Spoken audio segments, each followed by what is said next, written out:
l'intelligence de la politique gaulliste, c'est se rapprocher de l'Union soviétique pour gagner de la marge de manœuvre, sans toutefois rompre avec les États-Unis. C'est-à-dire, c'est une volonté politique de développer des axes de coopération sur des points précis qui, justement, déterminent la force de l'État. L'espace, l'armée.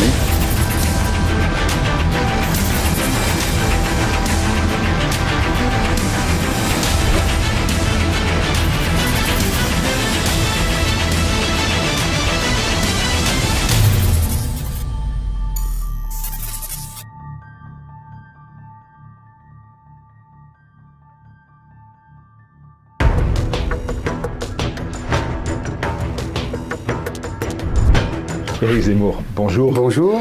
Votre livre, Un quinquennat pour rien, votre livre, comme celui de Philippe de Villiers d'ailleurs, part d'un postulat simple, l'islam est incompatible avec la démocratie, avec la laïcité, avec la République, avec la France. Et ces livres sont en tête des ventes. Est-ce que cela veut dire que finalement, cette thématique-là a trouvé un retentissement au sein du peuple français? Est-ce qu'il y a une prise de conscience à travers vos livres du peuple français sur ce défi de l'islam? Il me semble, c'est compliqué à dire. Si vous voulez, je pense qu'il y a une lente évolution, une lente maturation, qu'on y contribue, mais que ce n'est pas nous qui l'accouchons, qui l'accomplissons. Je pense que c'est plutôt les gens qui nous choisissent, qui me choisissent. Vous voyez, ils m'écoutent, ils se disent « Ah bah oui, je pense confusément comme ça ». Vous voyez, je ne pense pas, je pense que c'est un grand mythe de la gauche, ça, qui croit que c'est l'extérieur, le guide, qui va forger la conscience populaire. Moi, je crois que c'est l'inverse. C'est-à-dire que la conscience populaire, elle existe, elle préexiste, elle est latente, parce qu'elle n'arrive pas toujours à mettre des mots sur ce qu'elle ressent, mais elle existe. Et quand on vient avec les mots, M-O-T-S, sur des mots M-A-U-X, ce que je disais déjà pour le suicide français, quand on me demandait mais pourquoi un tel succès, voilà, et bien là, les gens se disent « Ah bah oui, celui-là, je pense comme lui ». Vous voyez, moi je pense que le rôle de l'écrivain, de l'intellectuel, du journaliste, tout ce que vous voulez, c'est plutôt ça. C'est plutôt cristalliser ça. Qu'on dise « Ah bah oui, c'est ça que je pense », et il dit exactement ce que je pense. Je crois que c'est dans cette... Bon. Donc il y a effectivement une maturation qui a évidemment été accélérée par les attentats. Mais si vous m'avez bien lu, je suis sûr que vous m'avez bien lu, vous avez remarqué que pour moi, ce ne sont pas les attentats qui déterminent tout. Pour moi, les attentats ne sont même pas l'essentiel. Je pense que nous vivons, vous savez, le triptyque que je décris, invasion, colonisation, conflagration. Les attentats ne sont que le troisième pôle de ce triptyque. Et pour moi, les deux premiers sont beaucoup plus importants. Invasion, colonisation. Donc, ça, je pense que ce triptyque-là, toute la France le vit. Tous les gens qui ont été chassés des banlieues, tous les gens qui ne vivent pas en métropole, qui vivent dans les métropoles, je veux dire, et tous les gens qui vivent dans les métropoles, même. Tous les gens voient le changement de paysage humain de la France, le grand remplacement, comme dit Renaud Camus. Tout le monde le voit.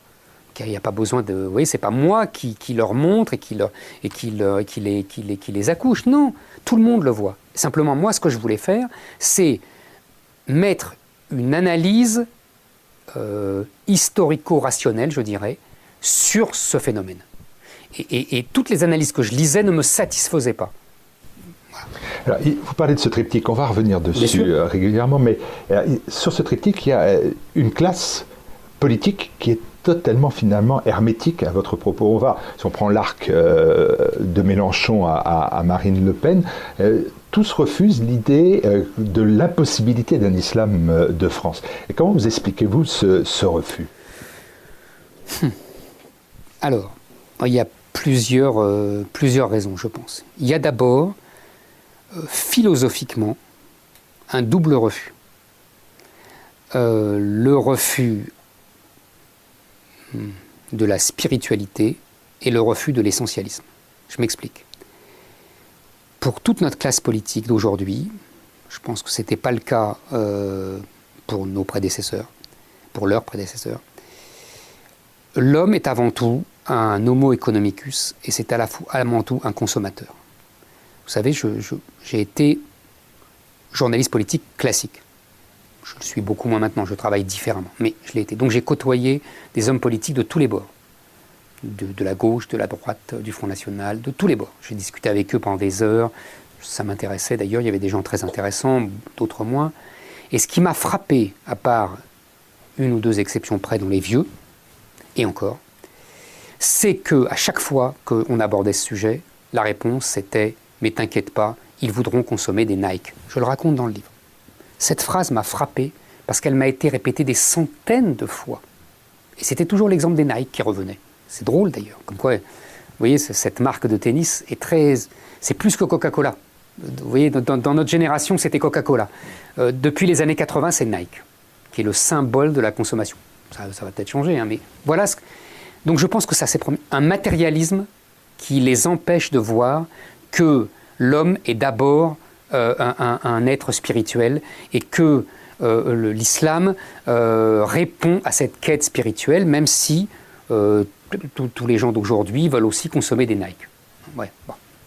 Deuxièmement, il y a le refus de l'essentialisme. Ça, c'est très frappant. À quel point, de gauche comme de droite, alors qu'avant c'était vraiment la spécificité de la gauche, cet existentialisme sartrien, vous savez, on fait ce qu'on doit faire, ce qu'on a fait de nous. Vous voyez, cette auto-création de soi, qui est vraiment une philosophie d'après-guerre, née de la Révolution, bien sûr, mais surtout depuis 1945, etc. Et cet existentialisme inconscient, puisque pour la plupart, ils ne savent pas, est le propre de notre classe politique et de nos élites en général. Et donc, pour eux, toute personne, il n'y a pas de décence, il n'y a pas de peuple, il n'y a pas de race, encore moins, parce que c'est un mot tabou, il n'y a même pas de civilisation. Vous voyez, il n'y a que des êtres humains abstraits qui sont interchangeables et qui peuvent devenir français, n'importe qui pouvant devenir français. On n'a pas besoin de s'assimiler de l'histoire de France, la culture française, etc. Tout doit marcher. Et moi, si vous voulez, c'est quelque chose qui me prend un peu à rebrousse-poil parce que spontanément, cet existentialisme, cet anti-essentialisme ne me choque pas, puisque moi je ne suis pas, comme je le dis souvent, mes ancêtres n'étaient pas là aux croisades, ils n'étaient même pas là à la charge de cavalerie de Murat et Hello, je le regrette. Vous voyez ce que je veux dire, je suis un Français de branche, pour reprendre cette comparaison avec Français de souche. Moi, justement, j'ai fait ce travail existentialiste, d'assimilation. Hein, je viens d'une autre culture, d'une autre ère géographique, d'une autre civilisation. La France m'a colonisé, et je la bénis de m'avoir colonisé. C'est ça la différence, vous voyez. Et mes grands-parents, mes parents ont fait ce travail lent d'assimilation, comme on faisait avant, comme toutes les immigrations le faisaient avant. Donc je peux entendre leur discours anti-essentialiste, vous comprenez. Personnellement, il me touche, puisqu'il me concerne. Mais je pense, et c'est là où je crois avoir une longueur d'avance sur eux tous, c'est-à-dire que je pense que nous sommes arrivés au bout de ce système. Et on va en parler sans doute, mais je pense que là, c'est la phrase du général de Gaulle, on ne peut assimiler des individus, pas des peuples. Et aujourd'hui, on a un peuple dans le peuple, et qui a pour modèle l'islam. C'est tout. Est-ce que vous n'avez pas le sentiment plutôt que la classe politique a accepté l'idée qu'il y avait un peuple dans le peuple et qu'il y a une distinction? Vous êtes un journaliste, un écrivain, vous n'êtes pas aux responsabilités, et les politiques aujourd'hui sont aux responsabilités. Et comme ils disent, on veut dire au pouvoir. Oui, aux responsabilités. C'est un mot très révélateur. C'est vrai. Est-ce qu'ils ne veulent pas tout simplement maintenir la paix civile? Alors, c'est exactement ce que j'allais vous dire dans une troisième partie.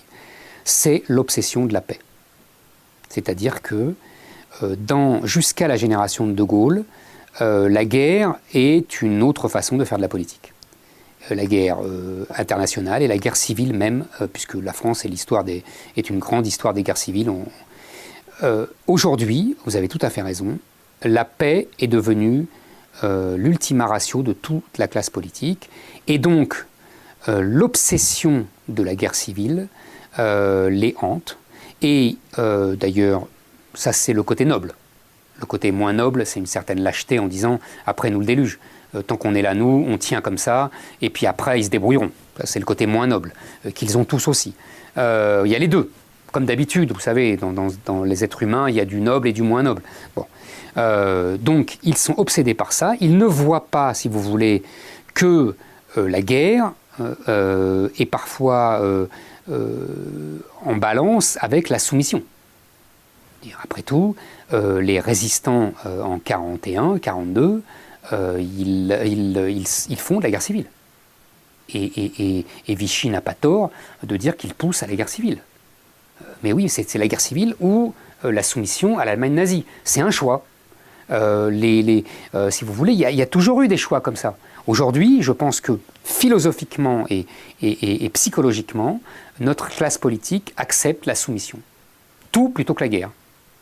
Oui, c'est pour ça, c'est le reproche qu'ils vous font alors. Le reproche qu'ils vous font finalement, c'est d'apporter la guerre. Oui, c'est ce que j'étais surpris quand vous avez été condamné. Vous avez été condamné par la Cour d'appel de Paris à 3 000 € d'amende pour provocation à la haine raciale. Et j'ai relu le texte de la procureure, du procureur Annabelle Philippe. Elle a dénoncé des propos, je crois, stigmatisants, sans nuance et visant l'ensemble de la communauté musulmane. Et ça, c'est un reproche qu'on vous fait souvent. En fait, comment on peut arriver à dire les choses sans opposer les musulmans au reste des Français ? Tout simplement, si vous voulez, je ne sais pas comment on dit. Moi, j'essaye de dire à ma manière. J'essaye de dire en faisant fi des querelles judiciaires. Après tout, normalement, ces questions-là ne devraient pas être résolues par la justice. Nous avons la législation la plus liberticide de toutes les grandes démocraties, qui n'existe pas en Angleterre, qui n'existe pas en Italie, qui n'existe pas aux États-Unis. Il faut savoir que nous ne sommes plus une démocratie libérale au sens de liberté. Il y a le régime le plus liberticide d'opinion en France. Voilà. Donc, bon, bah, je fais avec. Vous savez, quand je suis en procès, maintenant, il y a mon avocat, puis moi, je me défends, j'explique ma position. Je pense, vous savez, à propos de ça, à propos de votre question, que c'est assez simple. En fait, on confond la cause et les conséquences. Vous savez, il y a une très belle phrase de Jacques Bainville, que j'ai reprise d'ailleurs lors de mon dernier procès, en m'adressant au procureur. Donc, parce que je savais exactement ce qu'elle pensait et ce qu'elle allait dire. Il y a une phrase de Jacques Bainville à qui on a beaucoup reproché aussi dans les années 20 et 30 disait-on à l'époque, de pousser à la guerre avec l'Allemagne. En fait, il ne faisait qu'expliquer que la guerre était inéluctable. Parce que justement, on avait fait un mauvais traité de Versailles, pas assez dur pour ce qu'il avait de mou et pas pour ce qu'il avait de dur et trop mou pour ce qu'il avait de mou. Enfin, vous connaissez le mot célèbre. Donc, il expliquait que l'Allemagne allait se refaire et qu'on était affaibli et qu'elle allait nous attaquer et nous écraser. C'est exactement ce qui s'est passé. Tout ce qu'il avait prévu est arrivé. La militarisation de la Rhénanie, l'Anschluss, les Sudètes, etc. Bon. Qu'est-ce qui se passait à l'époque quand il écrivait ça ? On lui disait pas « vous faites une analyse juste de ce qui va arriver ». Non. Vous posez un diagnostic bon ? Non. On lui disait « vous poussez à la guerre avec les Allemands ». C'est exactement la même chose. Et donc il répondait « les démocraties ont l'habitude de reprocher à ceux qui annoncent les événements de les avoir causés ». Voilà. C'est exactement le procès qu'on me fait.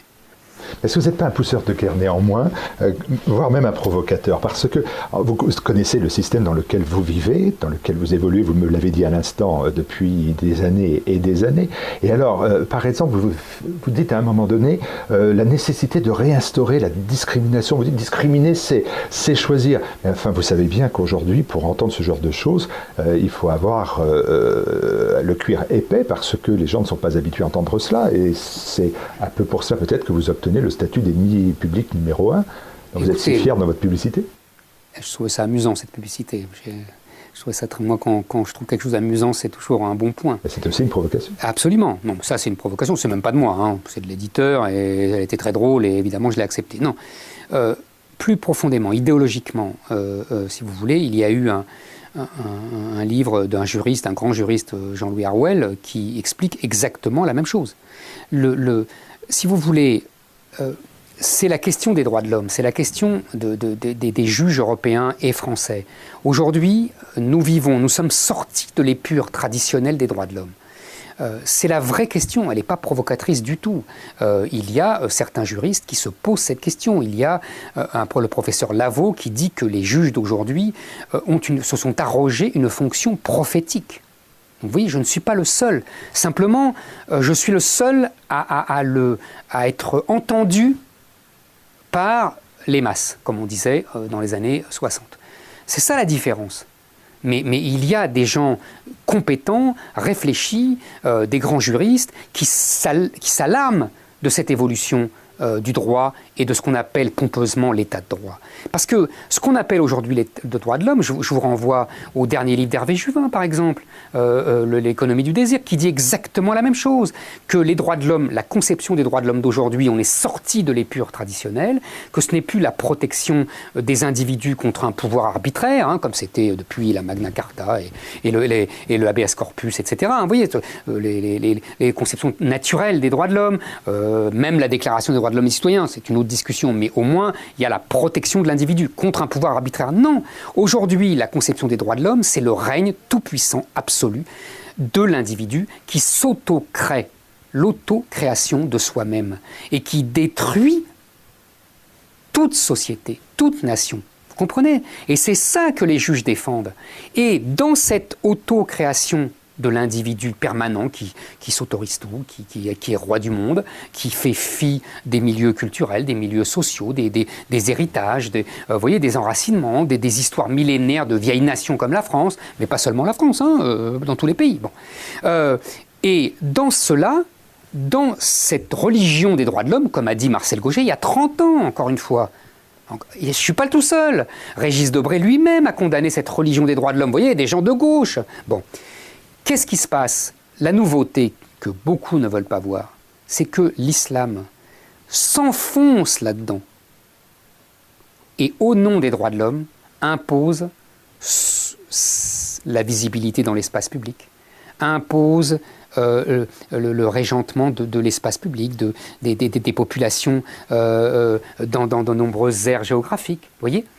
Et quand, par exemple, on leur dit « mais vous n'avez pas le droit de mettre un burkini, mais vous n'avez pas le droit de mettre le voile aux femmes, mais vous n'avez pas le droit de vous habiller comme au 7e siècle », ils répondent « liberté individuelle ». Liberté individuelle, droit de l'homme. Or, vous avez bien compris que c'est un système qui organise la vie de façon tyrannique, totalitaire, qui enserre. L'islam, c'est un système politico-judiciaire qui enserre la vie des individus, qui ne reconnaît pas le droit de la personne à s'autonomiser, mais qui a très bien compris que la faiblesse des sociétés occidentales, c'était cette nouvelle conception des droits de l'homme, cette religion des droits de l'homme.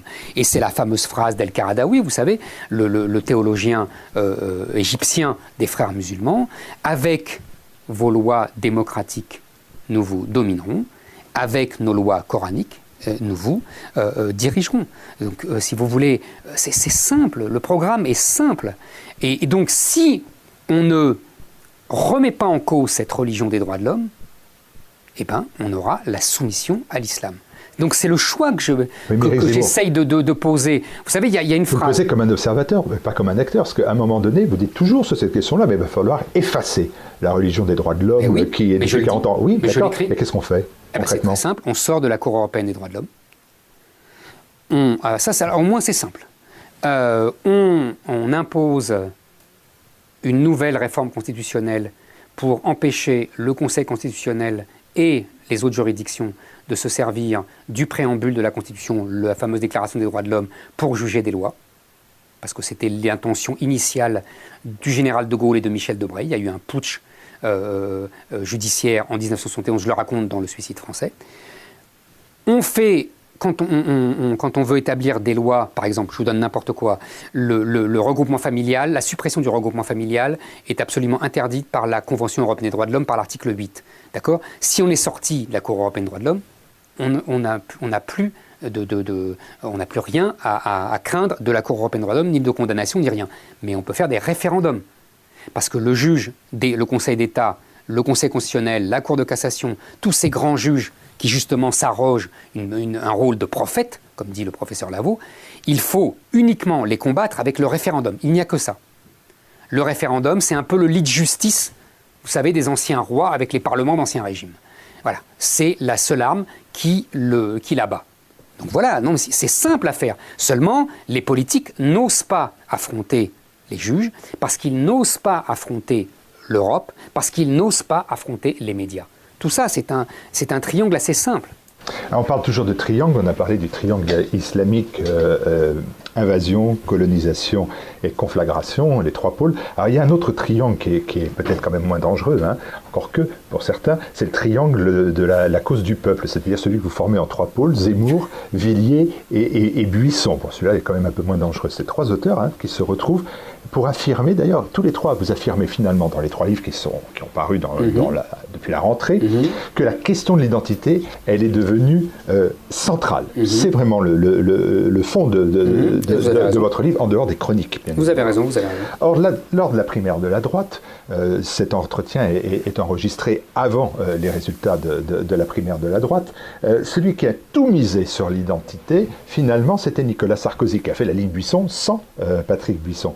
Eh bien, il a échoué. Vous avez tout à fait raison. Et à travers lui, vous avez échoué. Non. Alors, d'après moi, je ne pense pas. Mais je vais vous dire pourquoi. Franchement, je l'ai analysé assez vite pendant la campagne.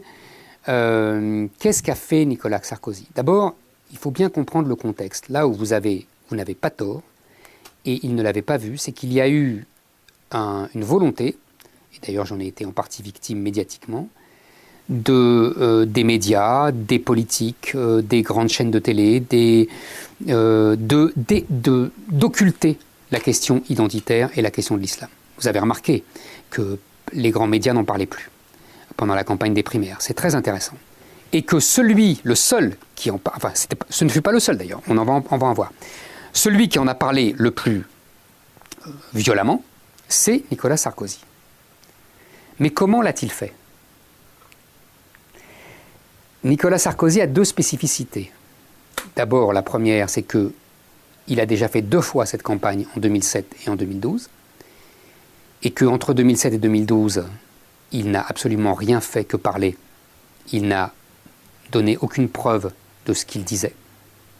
Il n'a pas, comme je vous disais, arrêté le regroupement familial, il n'a pas supprimé le droit du sol. Il y a eu toujours 200 000 étrangers qui sont arrivés légalement en France par an. Il n'a absolument pas lutté... Il a créé un ministère de l'identité. Voilà, un ministère, des mots qui, d'ailleurs, ils avaient peur de leur ombre, que ça soit... Buisson, d'abord, puis... Hortefeux. Comment ? Hortefeux. J'ai souvenir de 2 ministres qui avaient peur de leur ombre, donc qui ne risquaient pas de faire mal au politiquement correct et à l'idéologie dominante. Donc, si vous voulez, il n'a absolument rien fait. Ça, c'était ancré dans l'esprit de l'électorat. Et la deuxième chose, dans sa campagne, vous dites Buisson sans Buisson, mais justement, c'était Buisson sans Buisson. C'est-à-dire qu'il a fait ça avec... comment vous dire ça? Je dirais... il a fait ça grossièrement. C'est-à-dire que l'objectif tactique se voyait tellement qu'il en perdait toute crédibilité. Sur le fond, moi j'ai écouté les saillies qui ont le plus choqué les médias sur la double ration de frites et nos ancêtres les Gaulois. Quand vous écoutez les 2-3 phrases autour de ça, c'est tout à fait sensé ce qu'il dit. Quand il dit, moi mes ancêtres étaient hongrois et je n'ai pas appris ni la langue hongroise ni l'histoire de la Hongrie, j'ai appris la langue française et l'histoire de la France et j'ai la même histoire, exactement la même histoire que lui. Il a tout à fait raison. C'est comme ça qu'on fait des générations d'Italiens, etc. Quand il dit, je ne veux pas des tables à la cantine de musulmans, de juifs, etc., il a raison, c'est ce qui se passe aujourd'hui dans de nombreuses banlieues. Enfin, il n'y a plus de table de juifs, puisque en Seine-Saint-Denis, il n'y en a plus dans les établissements publics. Ils ont été chassés par la violence antisémite. Donc comme ça, c'est simple. Mais il n'a pas tort. Simplement, il le prend toujours par le petit bout de la lorgnette. Comme s'il voulait, c'est presque psychanalytique, comme s'il voulait montrer que ce n'était que tactique. Je suis très frappé par ça. Et bien, tout le monde l'a compris. Tout le monde a compris qu'il faisait, selon sa fameuse expression, du gros rouge qui tâche. Tout le monde a compris qu'il faisait ça pour arrimer l'électorat populaire à la droite républicaine et le détacher du Front National. Tout le monde a compris et qu'en fait, il en riait. Et que dès qu'il était le dos tourné avec les journalistes ou avec même des hommes de gauche, il leur disait « Ah oui, mais je fais ça parce que sinon, ça sera pire sans moi. » Vous voyez, tous ces antécédents tactiques étaient visibles. C'était d'ailleurs, c'est assez touchant presque chez Nicolas Sarkozy. C'est que tout se voit. Est-ce que vous considérez que le peuple de droite a fait au premier tour, on ne connaît pas les résultats du second tour au moment où nous parlons, est-ce qu'il a fait quand même un bon choix? Parce que François Fillon sur l'islam a tenu aussi des propos assez c'est ce que j'allais vous dire. C'est ce que j'allais vous dire. François Fillon a été plus malin. Si vous voulez, Fillon a, comme par hasard, alors qu'il ne tenait qu'un discours économique, 3 semaines ou un mois avant le résultat du premier tour, il a sorti de son chapeau un livre contre le totalitarisme islamique. Il n'a pas dit islamiste, il a dit islamique. Ça, on n'est pas nombreux à oser cette transgression. Ça veut bien dire que l'islam et l'islamisme, c'est la même chose. Moi, c'est ce que j'écris et que je développe et que je crois démontrer. Mais bon. Donc, il a expliqué qu'il y en avait assez de toujours plus de rigueur de la laïcité, de faire comme si toutes les religions étaient dans le même sac, alors qu'on sait bien que c'est l'islam qui pose les principaux problèmes. Il peut y avoir d'autres problèmes par de certains juifs, etc. Mais en tout cas, le problème majeur est posé par l'islam. Donc, il a écrit tout ça. Il l'a dit. Il a été assez subtil, je dirais, parce qu'en même temps, il ne s'est pas brûler les ailes. C'est que maintenant, comme il a gagné, qu'on lui sort tous ses écrits, etc. Mais sur le moment, il a été entendu de ceux qui voulaient entendre et il n'a pas été pris par la patrouille politiquement correcte. Pas encore. Donc pas encore. Ah bah si, maintenant c'est fini. Là, depuis son résultat du premier tour, et ça y est. Il n'y a qu'à voir les unes de Libé, du Monde, et que Juppé relaye complaisamment. Mais c'est une autre histoire. Est-ce que vous considérez aussi sur cette primaire que, d'un autre côté, la gauche est absolument absente, mais pourtant, François Hollande, à travers ses confidences, vous a donné quand même quitus en disant il y a un problème avec l'islam. Non mais il a fait mieux, si vous me permettez. C'est ce que j'allais vous dire dans votre première question, et puis vous savez, sur la classe politique, sur le manque de lucidité, et puis on est parti sur autre chose. C'était assez extraordinaire d'ailleurs. On a vite étouffé cette histoire. Mais il dit, il y a un problème avec l'islam, il dit, il y a trop d'immigrés, et il dit, et ça, je croyais être le seul à l'écrire, donc j'étais assez content de voir un collègue, il dit, ça finira par une partition. Moi je dis une sécession, chacun ses mots. Mais la partition, on sait ce que c'est. C'est le Liban, c'est la Yougoslavie, c'est la guerre. Soit on accepte la partition, soit on fait la guerre. Vous voyez ce que je veux dire? C'est assez simple historiquement. Et moi, ce qui m'a sidéré, une double sidération. La première, c'est qu'il y ait d'une lucidité absolue. Mais je me dis, c'est la moindre des choses. À la tête de l'État, il est quand même informé. Il sait qu'il y a des dizaines et des dizaines de Molenbeek en France où les forces de police ne rentrent pas, où la loi, on dit c'est des zones de non-droit. C'est pas des zones de non-droit, c'est des zones de droit islamico-caïd. Vous voyez, c'est-à-dire une vague règle islamique s'applique, les jeunes femmes ne peuvent pas avoir des mini-jupes, sinon on les gourmande, sinon il y a une espèce de couvre-feu, on ne peut pas, les habitants ne peuvent pas sortir après telle heure, ils ne peuvent pas rentrer après telle heure, les policiers ne rentrent pas car c'est les forces des caïds du trafic de drogue qui règlent la police, de plus en plus de gens sortent en habits islamiques, sinon ils sont mal vus. On ne peut pas acheter des alcools dans les commerces parce que sinon on est insulté et morigéné. Tout ça est la réalité dans de très nombreux quartiers en France et en Angleterre. On ne le dit jamais, mais à Londres, je le raconte dans mon livre, à Londres, il y a dans certains quartiers de Londres des jeunes gens qui se baladent avec des t-shirts police islamique. Islamic Police en bon anglais. Vous voyez, tout ça existe. Donc j'imagine que si je le sais, François Hollande le sait encore mieux que moi. C'est évident. Donc ce qui est frappant... Vous ne méritez pas la charge que vous lui faites dans ce quinquennat pour rien, finalement. Si, parce que moi, qu'il le sache, c'est bien. Mais normalement, il est là pour éviter la partition qu'il craint et qu'il annonce. Je ne sais pas, moi si j'étais président de la République, je ferais tout pour éviter, pour nos enfants, cette partition. Ça me paraît son rôle. S'il y a un rôle, c'est ça. Il peaufine sa stratégie d'être à nouveau candidat, peut-être, pour éviter cela. Non, il est à nouveau maintenir candidat. La paix, cette fameuse paix civile. Mais oui, mais si vous dites, tout ça finira par une partition, ça veut dire que vous acceptez la partition. C'est notre discussion de tout à l'heure. Pour éviter, pour préserver la fameuse paix civile, vous acceptez que la France soit disloquée. C'est un choix.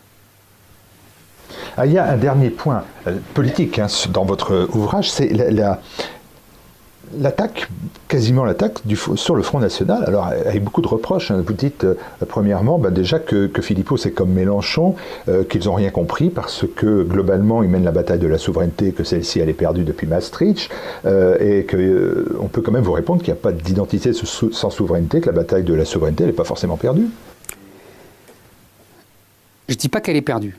Je dis que la bataille... Elle est perdue. Oui, elle a été perdue il y a 25 ans. Je ne dis pas qu'elle ne peut pas être reconquise. Je le dis. Mais qu'est-ce que je veux dire? Je veux dire qu'il faut essayer de mener les batailles les plus urgentes. C'est tout ce que je dis. Je ne dis pas que la bataille pour la souveraineté n'est pas indispensable. Je dis que, aujourd'hui, malheureusement, je le regrette, on n'est plus en 1992, on n'est plus lors du référendum sur Maastricht, qu'on a perdu cette bataille-là, je m'en souviens très bien de cette bataille-là, qu'on l'a perdue, et qu'aujourd'hui, le front, c'est l'identité. C'est-à-dire qu'aujourd'hui, nous allons, avec la démographie, avec les frontières ouvertes, avec toutes les législations qui nous empêchent de bloquer tout ça, qui nous empêchent d'assimiler aussi, parce qu'il faut bien comprendre que dans le cadre européen multiculturaliste, nous ne pouvons même plus assimiler ceux qui voudraient être assimilés, et que le Conseil d'État, par exemple, on parlait de juges tout à l'heure, le Conseil d'État prône une France inclusive, c'est-à-dire inclusive, ça veut dire même pas l'intégration, qui est déjà moins que l'assimilation. Mais l'inclusion, ça veut dire que chaque communauté s'organise comme elle veut et que les Français de souche doivent s'adapter aux nouvelles cultures qui s'installent sur le sol français. C'est ça, la France inclusive. C'est la partition. Bon. Donc, moi, si vous voulez, comment vous dire ça, quand vous me dites le Front National, je n'attaque pas, j'attaque le Front National parce que je pense qu'il se trompe de combat. Je pense qu'aujourd'hui, quand Marine Le Pen dit l'islam est compatible avec la République, elle a tort, elle se trompe. Et voilà. Mais c'est toujours pour éviter, pour protéger ce qu'elle croit être la paix civile. Je pense qu'elle n'y arrivera pas. Je pense que c'est un leurre. Je pense que c'est comme, je vous dis, mon exemple avec Bainville et les années 30. Vous savez, c'était, je crois, le mot de Churchill très drôle, de dire quand, face à un régime totalitaire, on nourrit le crocodile pour être mangé le dernier. Vous savez, il y a un mot comme ça. L'apaisement, c'est ça. Voilà, l'apaisement. Elle a pris comme slogan la France apaisée. Ah oui, le mot de Churchill, c'est l'apaisement, c'est donner à manger au crocodile pour être mangé le dernier. Oui, vous dites, ça rapproche l'histoire à la politique d'apaisement de Chamberlain face à Hitler. C'est pas un cadeau que vous lui faites. D'accord, mais c'est le mot qui est choisi. Mais elle a choisi un autre slogan de campagne qui est au nom du peuple. Alors, oui, c'est déjà mieux. C'est déjà mieux au nom du peuple. Parce qu'effectivement, là où c'est beaucoup mieux au nom du peuple, mais je pense qu'elle m'a peut-être entendu, après tout. On est là pour discuter, pour faire progresser les uns et les autres, nous tous. On progresse par nos échanges réciproques. Moi j'écoute ce qu'on me dit, j'écoute ce qu'on dit, je lis, etc. Je pense qu'au nom du peuple, c'est un meilleur choix pour une raison simple. C'est qu'aujourd'hui, il y a une offensive décisive contre les peuples. C'est-à-dire que les peuples, au nom d'un universalisme droit de l'hommisme, on y revient toujours, sont sommés de se dissoudre dans un magma mondial, pseudo-universel, de grands consommateurs, hein, pour reprendre la discussion de tout à l'heure avec nos Nike, et qui, les peuples n'existent pas. Voilà. Et d'ailleurs, vous avez remarqué dans toutes les interviews, c'est très intéressant, on parle de fiction de peuple. Ça m'a beaucoup frappé. C'est une fiction aujourd'hui. On estime, les bien-pensants estiment que c'est une fiction. Et je ne sais pas si vous avez remarqué, avec le Brexit, avec Trump, il y a une volonté de délégitimation du peuple et ce qui est derrière le suffrage universel. C'est-à-dire que les élites nous disent c'est les abrutis qui votent Trump, c'est les abrutis qui votent Brexit. Donc ils ne méritent pas de voter. Nous sommes revenus aux discussions au temps de Guizot et de Louis-Philippe sur le suffrage censitaire. C'est édifiant. Donc là, si vous comprenez que si vous détruisez la légitimité du peuple, vous détruisez sa légitimité à voter et à imposer des lois aux juges, à Bruxelles, etc., à se protéger. Qu'est-ce que c'est que le populisme ? le populisme. C'est une insulte dans la bouche des bien-pensants. Mais qu'est-ce que c'est en vérité? C'est la tentative des peuples de ne pas mourir. Donc il y a une guerre à mort.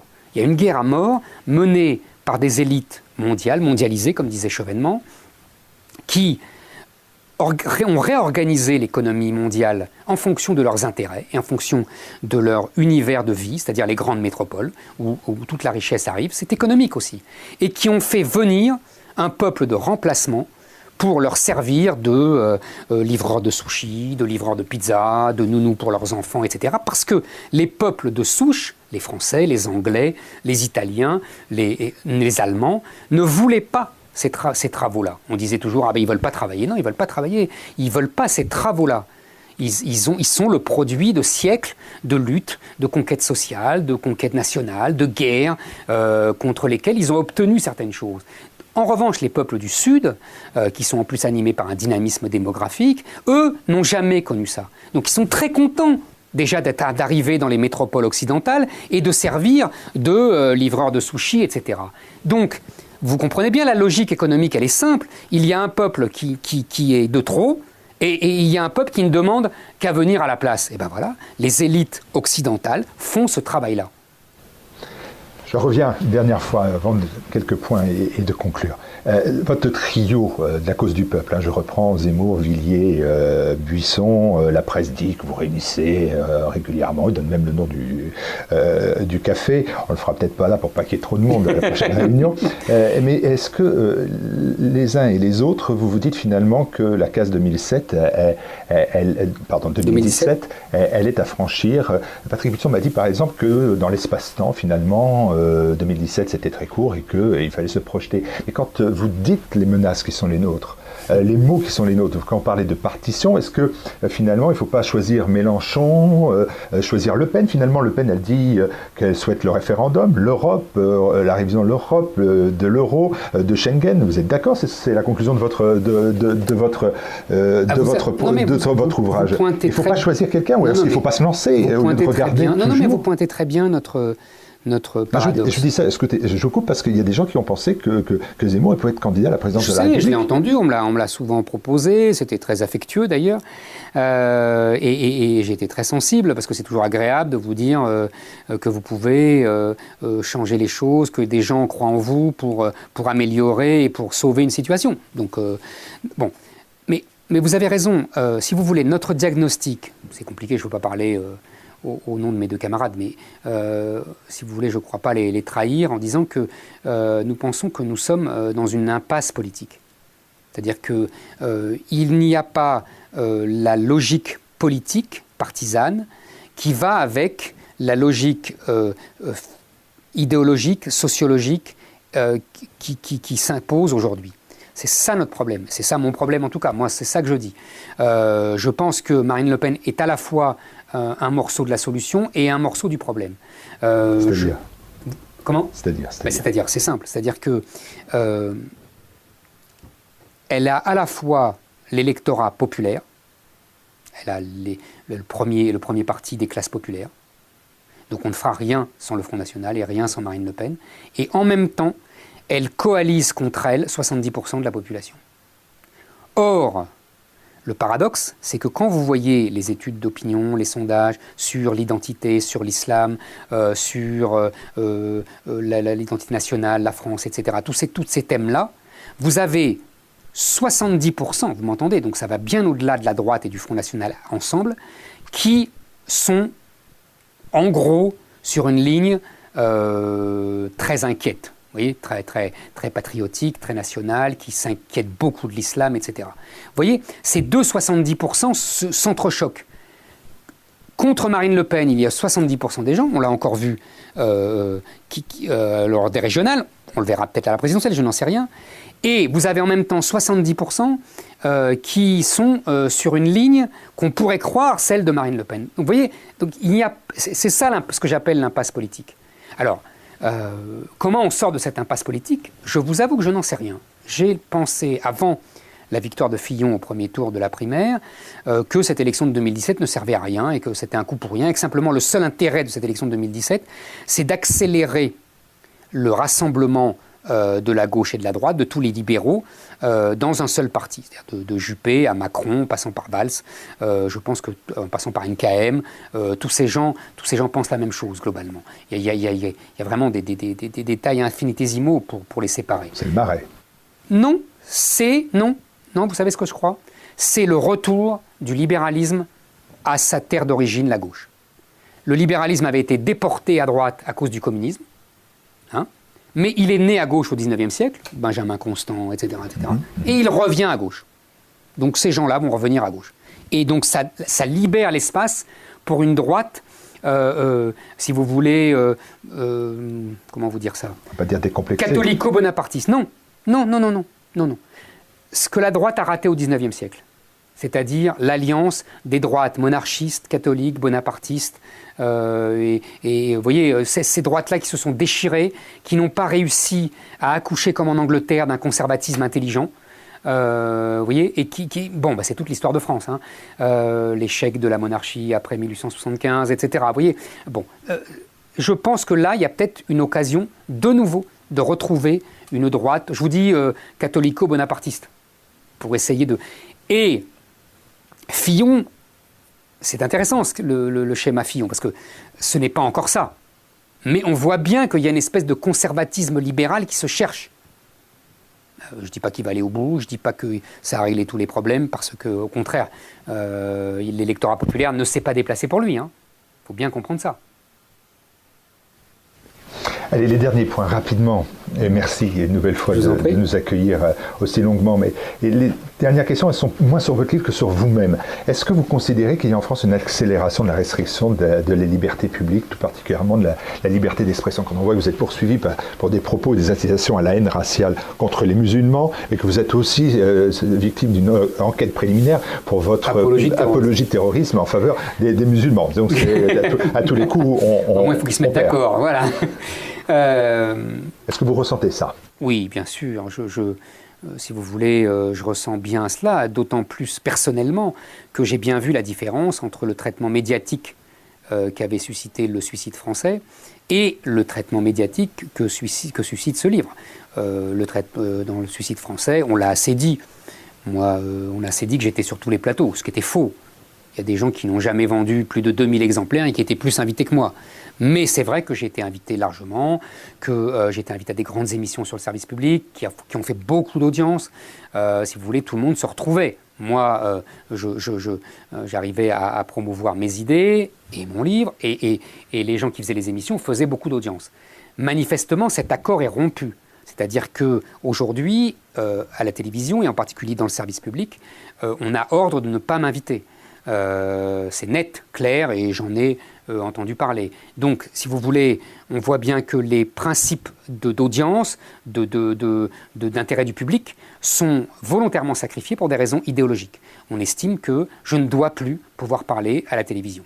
Et or, à part mes employeurs, c'est-à-dire RTL et Le Figaro, et le groupe BFM, à qui je veux rendre hommage, qui m'invite, vraiment sans barguigner, qui accepte le désaccord, qui accepte le conflit, qui accepte la confrontation intellectuelle. Les autres ont refusé systématiquement de m'inviter. Donc je vois bien, si vous voulez, l'enfermement, c'est normal d'ailleurs, si j'ose dire, c'est logique, à défaut d'être normal, puisque la population prend de plus en plus conscience des réalités que je décris. Donc il faut de moins en moins qu'on leur dise. Vous êtes sensible quand, par exemple, dans un journal, il y a un journaliste qui vous traite de gourou de l'ultra-droite au discours toujours plus nauséabond, je le cite, et surtout il se plaint que vous teniez encore chronique dans les radios et les plateaux télé. Est-ce que vous pensez que la condamnation de l'ITélé après votre éviction, puisqu'ils ont été condamnés pour les méthodes qu'ils ont utilisées, est-ce que vous considérez que ça peut mettre quand même un coup d'arrêt à ce genre de propos? Non. Non. Ça ne mettra absolument pas un coup d'arrêt, ils continueront à demander ma tête. Ils ont continué, vous savez, à iTélé, c'est la rédaction qui a demandé ma tête. À RTL, c'est la rédaction qui demande ma tête régulièrement, et je rends hommage à la fermeté et à l'honneur des dirigeants de cette station, qui n'ont jamais cédé. Mais si vous voulez, parce qu'ils ont une haute idée de leur station, de la liberté d'expression et de leur public. Voilà. et de l'honneur aussi, puisqu'ils ont une conception haute de l'honneur. Bon, il faut leur rendre hommage, mais je ne sais pas combien de temps ça tiendra effectivement. Je pense qu'ils vont continuer. Vous savez, j'ai même eu un papier dans l'Express avec une interview de mon éditeur intitulé « Zemmour impubliable ». Donc impubliable sans point d'interrogation. Et là aussi, je rends hommage à mon éditeur qui a renvoyé ses censeurs à leurs obsessions. Mais si vous voulez, je pense qu'il y a une volonté, oui, de m'interdire partout et de me faire perdre. Mais vous savez, Dominique Sopo, le patron d'SOS Racisme, l'a dit publiquement, qu'il voulait me faire perdre toutes mes activités. Donc c'est dit. Mais pourtant, on a entendu parler de l'idée de votre retour à iTélé. Mais vous savez, on entend beaucoup de choses qui sont fausses. Vous étiez au courant. Mais je l'ai appris par la rumeur. Vous savez, la rumeur fait bien les choses. Pourriez vous retourner à iTélé? Non, pour l'instant, non. Après, on verra bien. Qu'est-ce que va devenir iTélé? Vous pourriez travailler après Morandini? Morandini, je ne comprends pas grand-chose à cette histoire. Donc, je me méfie, vous savez, beaucoup des... Je ne connais pas bien Morandini. Il ne m'a pas vraiment défendu quand il aurait pu. Donc, je n'ai pas d'amitié particulière pour lui. Mais je me méfie toujours quand il y a une espèce vous savez, de chasse comme ça, de horde qui se jette sur quelqu'un. C'est pas mon sujet, Morandini, quoi. Voilà. Alors moi, je vais prendre un autre sujet, c'est Patrick Buisson. Il évoque le système dans lequel vous évoluez, médiatique, en disant c'est le système de la doxa conformiste. Hein, ce sont ces termes. Est-ce que finalement, vous n'êtes pas dit à un moment donné, en regardant par exemple l'élection de Donald Trump, qui s'est fait contre cette doxa conformiste, qu'il y a peut-être une vie ailleurs? Mais je ne suis pas en désaccord avec ça. Je pense que pour l'instant, et Patrick Buisson ne me donnera pas tort, je le sais, puisqu'on en a parlé, il est plus important que je maintienne une position,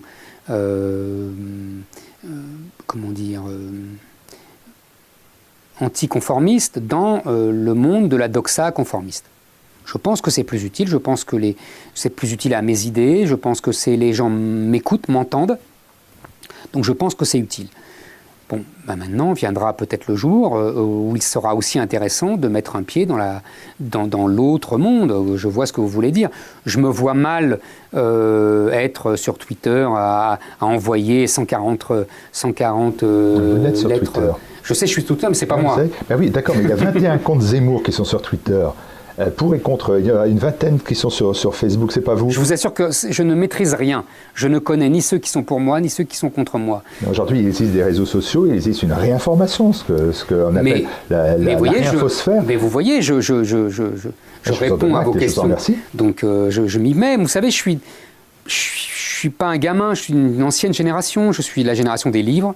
Non, c'est vrai, je suis pas un vieillard, mais je ne suis pas un gamin non plus. C'est-à-dire que moi, quand j'étais jeune, on lisait des livres et on regardait la télévision, on regardait Apostrophe et le ciné-club après. C'était ça mon monde. Je ne peux pas me refaire. Donc je continue d'être dans ce monde-là. Alors j'ai bien compris tout ce qui se passait, je regarde, j'observe. Effectivement, je trouve que la réinfosphère, comme vous dites, est passionnante et elle fait un boulot extraordinaire. Donc je ne suis pas du tout hostile, au contraire. Mais c'est vrai que je me hâte lentement. Mais ça ne veut pas dire que je rejette et que je rejetterai toujours au loin de là. Éric Zemmour, dans les prochains mois, c'est ma dernière question. Qu'est-ce qu'il fait en dehors, bien évidemment, de son travail de journaliste? Alors, je continue donc mon travail de chroniqueur et Vous ne changez pas d'ailleurs, excusez-moi, mais vous ne changez pas, on me dit de partout que vous continuez à vous promener tout seul, que vous vous baladez, qu'il n'y a pas un endroit où vous allez en conférence où il ne faut pas avant et après aller visiter, regarder tout seul ce qui se passe. Vous n'avez rien changé à votre vie, Non, j'essaye de rien changer, j'essaye. Il faut essayer de tenir sur cette ligne-là. Vous savez, j'essaie de vivre normalement. C'est très important pour garder un peu les pieds sur terre, quoi. Bon. Et puis, je travaille à un nouveau livre.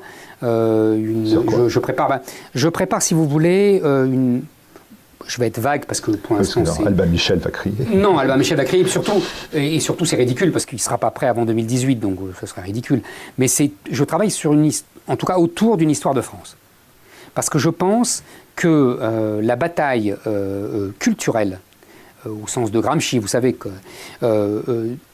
va porter désormais sur l'histoire de France. C'est-à-dire que je pense qu'il va y avoir une offensive bien pensante autour de l'histoire de France, autour de ce qu'ils appellent déjà le récit national et non pas le roman national, qui va nous inventer une nouvelle histoire de France qui sera complètement déconnectée de la réalité historique millénaire française et qui sera plus conforme, comme je le lis, comme je l'entends, aux réalités nouvelles de la population française. Ça veut tout dire. Donc ils vont nous inventer une histoire politiquement correcte, un récit national politiquement correct, islamiquement correct, féministement correct, gay correct, etc., etc. Je le vois venir, mais gros comme une maison. Je pense que c'est le nouvel enjeu. Comment ? Nous préparer Bainville la revanche. Exactement. Donc je prépare un contre-feu. Je pense que c'est indispensable.